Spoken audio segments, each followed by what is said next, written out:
in the name of God, the gracious, the merciful. Everything in the heavens and the earth praises God.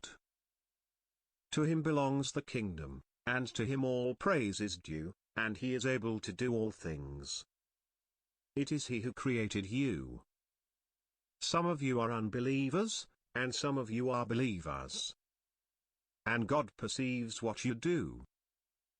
He created the heavens and the earth with truth, and he designed you, and designed you well, and to him is the final return.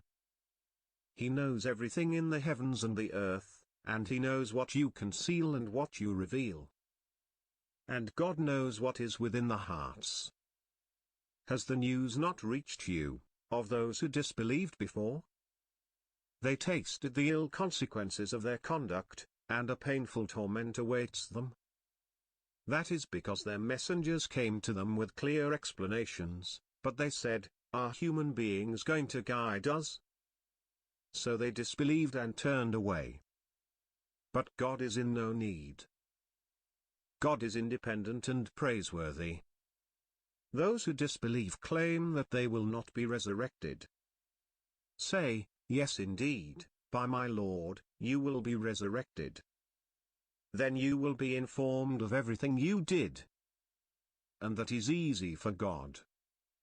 So believe in God and his messenger, and the light which we sent down. God is aware of everything you do.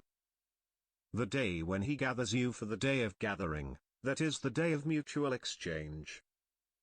Whoever believes in God and acts with integrity, he will remit his misdeeds, and will admit him into gardens beneath which rivers flow, to dwell therein forever. That is the supreme achievement. But as for those who disbelieve and denounce our revelations, these are the inmates of the fire, dwelling therein forever. And what a miserable fate! No disaster occurs except by God's leave. Whoever believes in God, he guides his heart. God is aware of everything. So obey God, and obey the messenger. But if you turn away, it is only incumbent on our messenger to deliver the clear message. God, there is no God but he. And in God let the believers put their trust. O you who believe! Among your wives and your children are enemies to you, so beware of them. But if you pardon, and overlook, and forgive, God is forgiver and merciful. Your possessions and your children are a test, but with God is a splendid reward.